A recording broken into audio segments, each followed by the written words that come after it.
My dear viewers on Madani channel, Insha'Allah Azza wa Jal, today we'll be learning about the blessings of being linked to Ghaus-e Azam radiyallahu anhu. Amir Ahl Sunnat Dam Barakatul Aliyah writes in his booklet, Corpse of a Child, published by Maktabatul Madinah, that once some people came to Ghaus-e Azam radiyallahu anhu and said, "O Wali of Allah Azza wa Jal, we can hear screams from a grave in Babul Azj. Huzur, please pray for him." He radiyallahu anhu asked the people, "Was he my follower?" The people replied, "We don't know." He radiyallahu anhu then asked, "Did he ever attend my gathering?"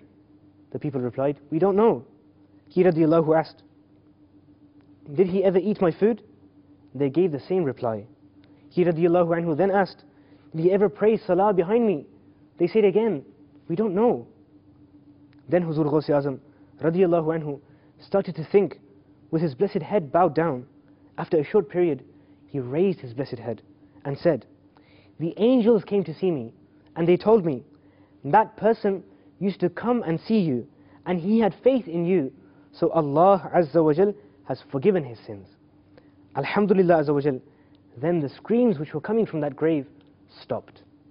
Sallu ala al-Habib sallallahu ta'ala ala Muhammad sallallahu alayhi wa sallam. Sallu ala al-Habib sallallahu ta'ala ala Muhammad. मुझे अपनी और सारी दुनिया के लोगों की इस्लाह की कोशिश करनी है इंशाअल्लाह।